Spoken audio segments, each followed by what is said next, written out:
Hi, this is Dr. Adrian Tenerife Sacristan and welcome to our online classroom at Pia Prof TV.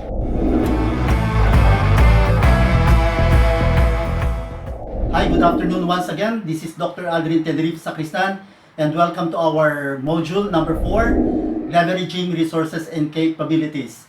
Okay, our first topic in this module is about the importance of resources in business. But before we continue discussing that, let's discuss first the objectives of this lesson. Okay? After studying this lesson, students should be able to learn the following. Number 1, identify 2 ways on how to analyze resources. Identify the 2 classifications of resources. Understand the decision model for value chain analysis. And lastly, and which is very important here, understand the VIO Framework or VIO Framework. Okay? Now, it is a common practice by business to outsource services to party outside the company. This company usually create goods that traditionally were performed in-house. This company usually create goods that traditionally were performed in-house by the company's own employee and staff. Outsourcing is a cost-cutting measure being observed that usually undertaken by companies in order to save. As a result, this practice can affect a wide range of jobs, ranging from customer support to manufacturing to the back office with global impact. As a business strategy, outsourcing was first recognized in 1989 and became a fundamental part of business economics throughout the 1990s. The practice of outsourcing is subject to considerable disagreement in many countries. In this lesson, we'll dig more deeply into this topic and its implication in global business. Now, let's start discussing our topic today.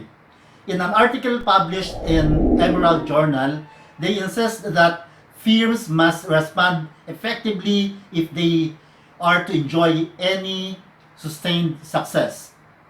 Outsourcing is perceived as a viable option for many companies. Client firms can benefit hugely from accessing the skills, capabilities, and experiences of the vendor providing services to them. Okay? This is stated in the article published by Emerald Journal. You know, in this article, they insist that outsourcing is very important in any form of business, whether it is a big business or small business. So outsourcing plays a very important role for their success. But aside from this issue, one important matter that must be given emphasis is the resources of the organization, how to leverage from them.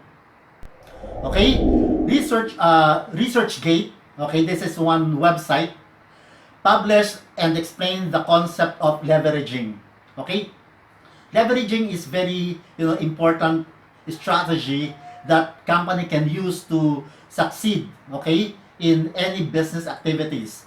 The article says that leveraging has something to do with taking advantage of all resources that are available. Okay, to achieve new or additional objectives of the organization. That is, how do you use existing capabilities or capacities within an organization to achieve new output and eventually outcomes. Okay? To have another view of the leveraging resources, Cameron School of Business has another tool to analyze resources. These are the institution-based view and resource-based view. Okay? You can see here in our diagram, okay, this institution-based view and the resource-based view that would result to fundamental questions. Okay, now let's first talk about institution-based view. Formal and informal rules of the game. Usually, the organization under the institution-based view have illustrated the formal, okay, formal strategy. Okay, it is a written strategy that the company usually follow. But aside from that, they also follow an informal strategy, okay? And these are the rules of the game. They have the formal and at the end of the game, they also use the informal rules of the game, okay, that are being useful in making the performance of the company very good and at par from other competitors. Okay, another view is the resource-based view, which that's the firm-specific resources and capabilities are being given emphasis, okay, or importance. Now, when you use these two kinds of views, it would give you, or the company could give you, these questions. What determines the success and failure of firms around the globe? So it is very important for the organization to analyze the questions that would be brought about by these two views, the institution-based view and the resource-based view. Okay? Focusing on the resource-based view, the organization usually, as I mentioned a while ago, the formal, they discuss the SWOT analysis. Every organization are using that SWOT analysis. When we say SWOT analysis, we are analyzing our own strengths and weaknesses. At the same time, we are trying to scan the environment, both, okay? When we say environment, we are considering the threat and also the opportunities. So it is very important for us to analyze those, and we use our formal strategy using SWOT analysis.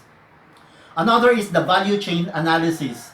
What are the things, okay, that we do in the organization that give more value, okay, in our products or services that we provide to our customers? Okay, that is very important. Now, another strategy here is the VIO Framework that will be discussed later on, and it is very useful right now for the organization to really become competitive in the business or global environment.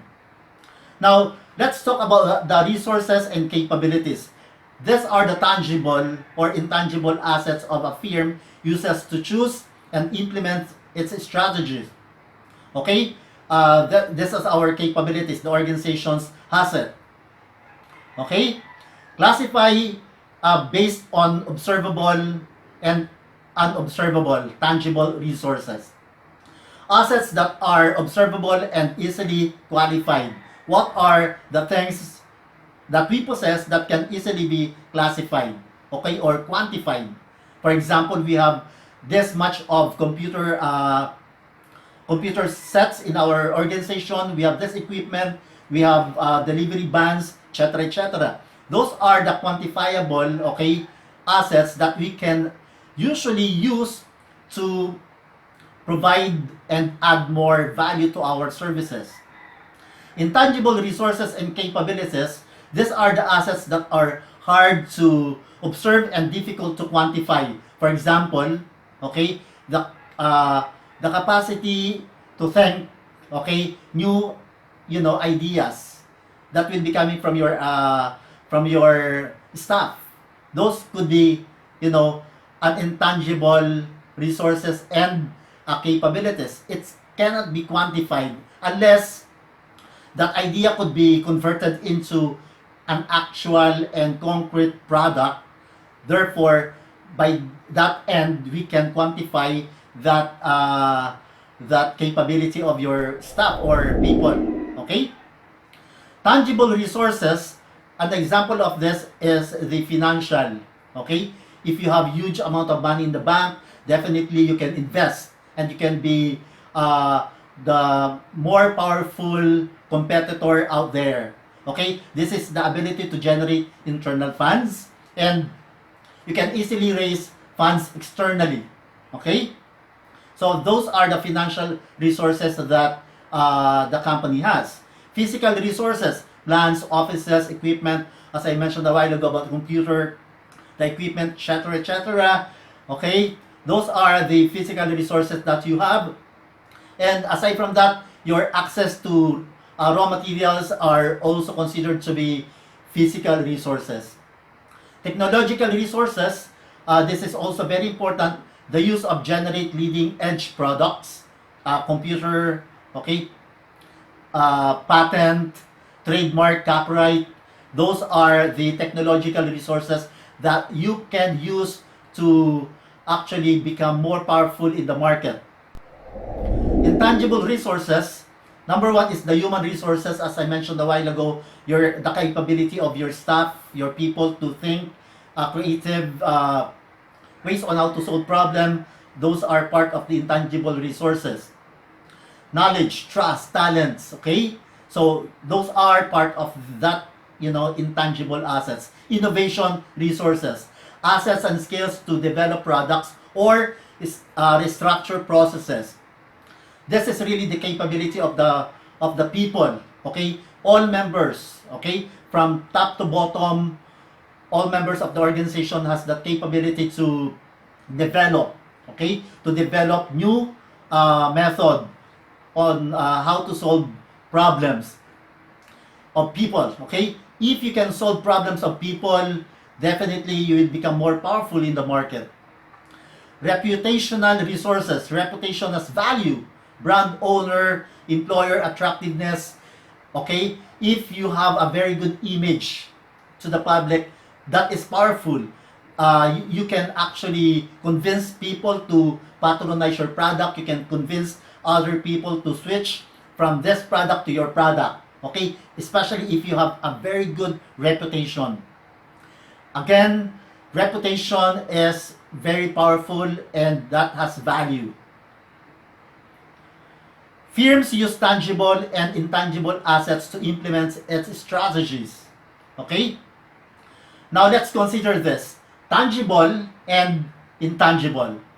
Tangible assets are easier to imitate. Okay? Such as financial, physical, technological.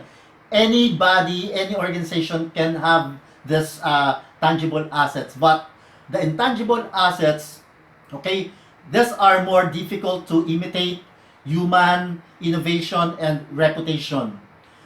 Your reputation could be different from the reputation of your competitors. If you have a very good reputation, that cannot be imitated by your competitors. Okay? So, that is very important. Value chain, a series of activities in the production of goods and services that make a product or service more valuable. Okay? These are the series of activities that would contribute to the value of your product or service that you provide to your customers. So, value chain. Okay? Now, in our diagram here on the screen, you can see the decision model for value chain analysis. Okay? The first question that you should answer if you would like to give value or add value to your product or services, you have to answer this question first. Do we really need to perform this activity in-house? Okay? If your answer is no, therefore you need to outsource, sell the unit or lease its services to other firms. Because since you cannot do it in-house, you don't have the capability to perform such an activity in-house, you have to outsource, or you need to get more team from the outside to do that specific or that activity, okay, for you to be able to add value to your service or product. But if your answer is yes, again, you need to answer another question.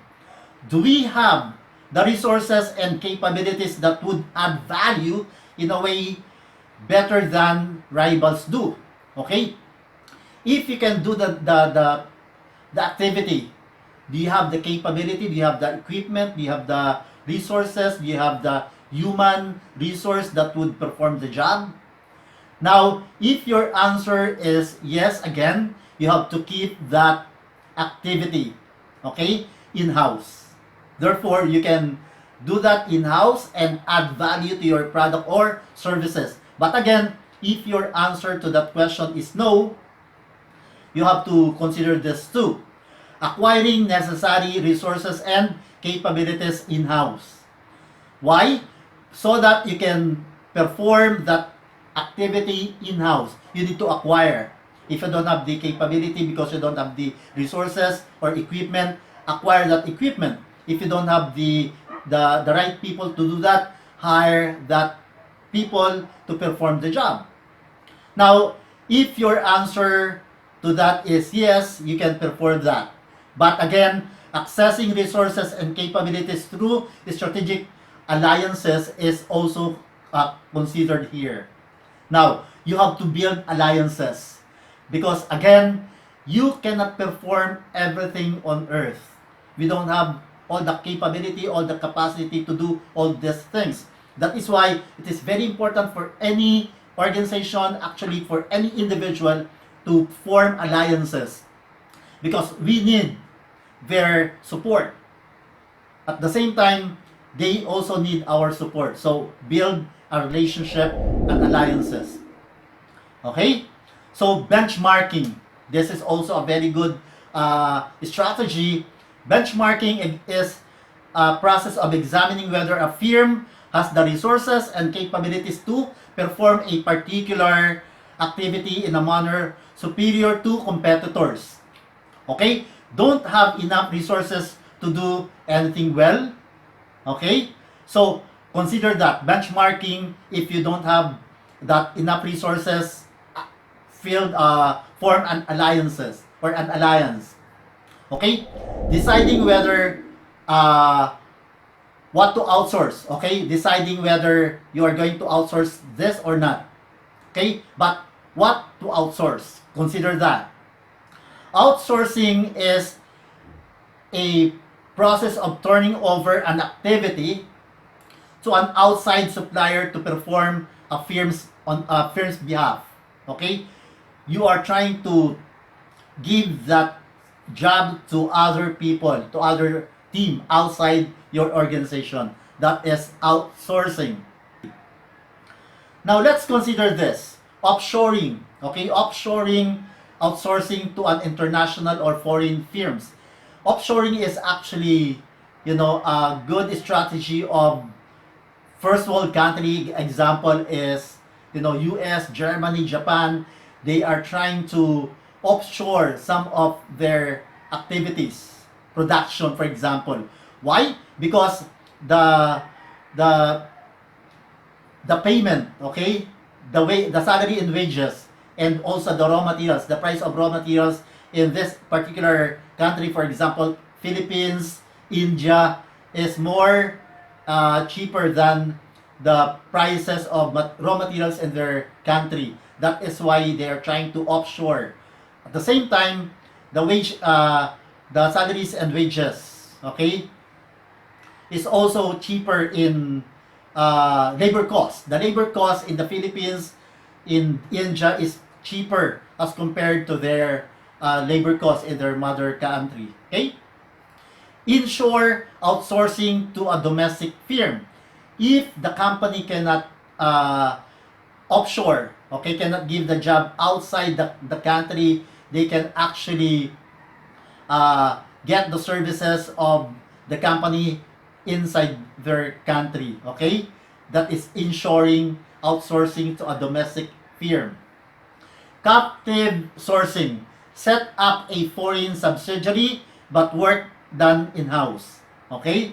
This is a very good strategy of some multinational company. They're trying to set up subsidiary in other country, but all the activities, all the work are being done in-house. Okay? Now, let's talk about the VIO framework or the VIO framework. It is actually the strategy of the organization that goes beyond SWOT analysis. Okay? Now, what is VRIO or the VIO? V stands for value, R for rarity, I for inimitable, and O for organization. Okay? Now, let's talk about value. Value of product determined by the market. Usually, the value of the product are dictated by the market. If the market love the product, the value of the product increases. Okay? Goes high. But both customers and competitors usually add value to the product. If the competitor, for example, uh, consider this kind of product as valuable, okay, important, they will imitate that. Therefore, somehow, they dictate also the value of this product. Okay? Another, only value-adding resources lead to a competitive advantage. Value added is relative to competitors. Okay?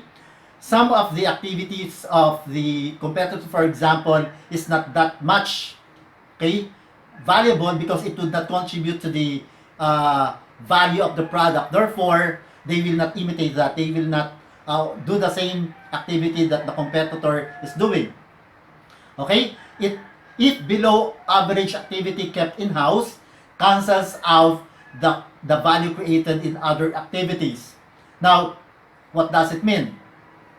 If your activity for a particular product is not actually adding value to that, you have to cut that out, cancels that out, because it would just add, not value but expense to your operation and would add up to the price of the product. Okay? Firms maximizes profit. Rarity. What is rarity? Okay?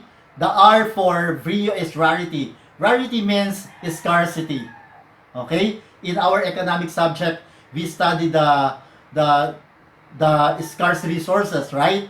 So, resources are really limited, scarce, and therefore, we have to manage them properly, wisely, okay? Value is not enough. Usually, value is not enough. The value of the product that you sell to your customer is not enough. The value of the services that you provide to your customers is not enough. Valuable and common resources leads to parity. Usually, if different organizations are providing the same, okay, the same kind of services and value, they have similarities, and therefore the value is going down. Okay? Valuable and common resources leads to parity. If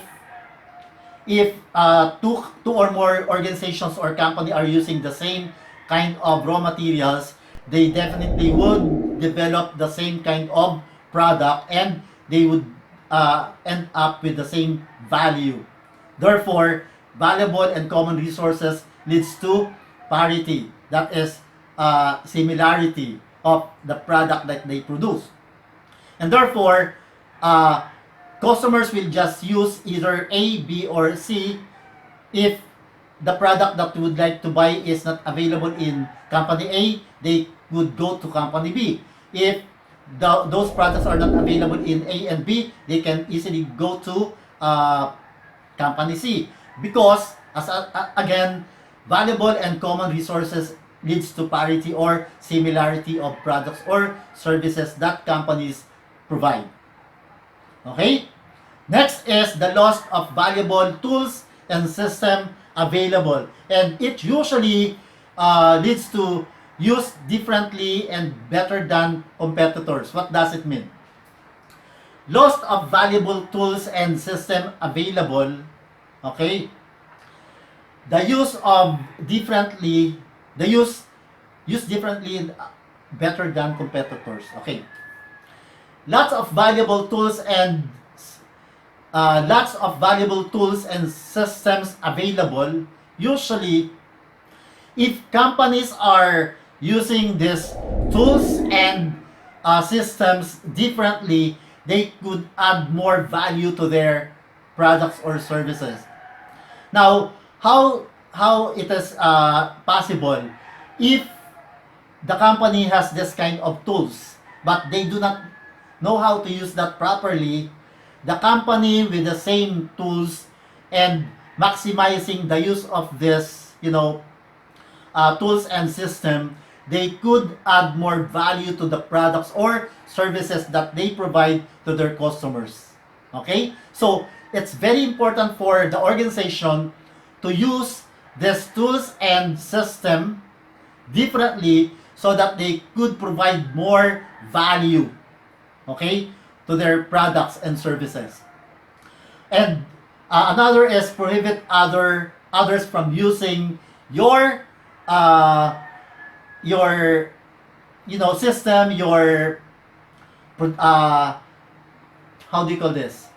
Your system, your okay, cut.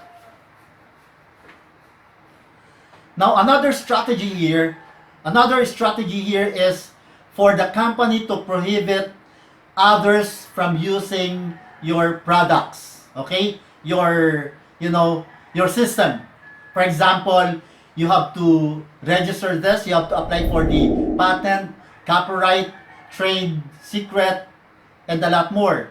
Okay, you have to protect your knowledge, the product of your knowledge from others to use those. Okay, products that you develop. Okay, if everyone has it, you can't make money from it. That's why you have to protect your product. Okay, you don't have to allow other people to use this resources that you have for free. Now another letter for VIO is the letter I, imitability. Okay, imitability means can be copied. Okay, imitable won't be rare or valuable for long. If your idea, if your concept, if your system is imitable, okay, can be copied, okay, it would last for long. For example, cell phone. Cell phone can be copied by any other company. Okay? All they need to do is to improve each function, each features, so that they would be more, attractive to the users. So, if you would notice in the cell phone industry, every 3 months or 6 months, they will release new version of the cell phone. And in technology, your new cell phone today will be, obsolete 3 or 6 months from now. Okay? So, therefore, if if you will not be able to improve your product, eventually you cannot be competitive. Okay? Easier to imitate tangible resources. As I mentioned a while ago, cell phone, laptop, okay? Software. Those can be, copied, imitated, and therefore, if you don't improve every now and then, you will be able to lose your ground. Okay? It is much more difficult to imitate intangibles. Okay? Intangible assets, intangible resources can easily be imitated. Casual ambiguity, difficult to observe actual cause of a firm's successful performance. Positive culture in sales force. For example, if you have this kind of culture in your sales force, it cannot be copied by any organization. Okay? That is a culture. It is innate in the people, in the organization, and therefore it cannot be imitated by any organization. So it is very important for your organization to develop that kind of culture in your workforce. Okay? Could be a combination of intangibles, maybe. Okay? Your casual ambiguity could be the combinations of culture in the organization from top to bottom. Okay? So, the letter O in VIO is the organization. As I mentioned a while ago, if the culture is already innate in the organization, in all members of the organization from top to bottom, that is a very good, strategy and cannot be imitated by your competitors. Organization, okay, sometimes the good or great idea can be a flop, okay, but if you will be able to manage that properly, it would give you a good advantage. Okay, so therefore, make sure that you are taking good care of your people in the organization. You are trying to develop that kind of culture in the organization, and you are trying to keep that idea within the organization as much as possible. You don't need to let people bring that good idea, great idea outside of your organization. Okay, so that would be all for this lesson. Thank you very much for tuning in, for watching my video lecture today. Okay, I hope you learned something, and if you think there are other students, people outside, okay, out there who needs this video, please feel free to share this video to them, and please do not forget to like and share. And if you have some questions or comments on how to improve our next video lessons, please feel free to comment that in the comment box. I will appreciate that very much.